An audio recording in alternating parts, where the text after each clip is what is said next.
महाराष्ट्र और झारखंड में विधानसभा चुनाव नवंबर के आखिरी तक संभव। नमस्कार, मैं नेहा, आप देख रहे हैं नया भारत। महाराष्ट्र और झारखंड में इस साल विधानसभा चुनाव होने वाले हैं। जल्द ही इन दोनों राज्यों में चुनाव की तारीखों का ऐलान हो सकता है। इस बीच अलग अलग राज्यों में 45 सीटों पर भी उपचुनाव होने हैं। जल्द ही महाराष्ट्र और झारखंड विधानसभा की चुनाव की तारीखों का ऐलान हो सकता है।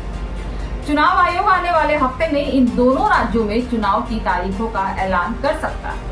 टाइम्स ऑफ इंडिया ने अपनी एक रिपोर्ट में सूत्रों के हवाले इस बारे में जानकारी दी। दोनों राज्यों में नवंबर के दूसरे या तीसरे हफ्ते में विधानसभा चुनाव हो सकते हैं।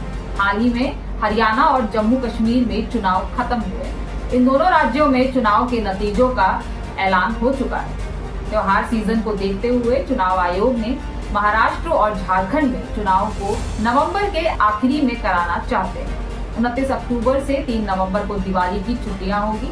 इसके बाद छठ पूजा है, जिसमें महाराष्ट्र के काम करने वाले लोग बिहार जाते हैं। ऐसे में चुनाव आयोग इन वोटर्स को वापस लौटने के लिए पर्याप्त समय देना चाहता है, जो कि त्योहार के बाद अपनी वोटिंग अधिकार का पालन कर सके। विधानसभा चुनाव के अलावा कई राज्यों में 45 सीटों पर उपचुनाव होने हैं। इसके अलावा वायनाड और बसीरहाट सीट पर भी लोकसभा के लिए उपचुनाव होने हैं।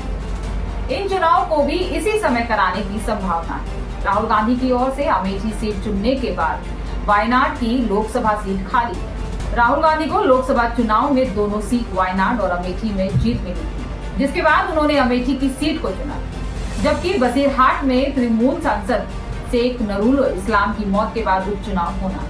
महाराष्ट्र विधानसभा का कार्यकाल 29 नवंबर को खत्म हो रहा है, जबकि झारखंड विधान का कार्यकाल 5 जनवरी को खत्म होना है। 2019 के दौरान झारखंड में विधानसभा चुनाव 5 चरण में हुए थे, जबकि महाराष्ट्र में केवल एक ही चरण में मतदान हुए।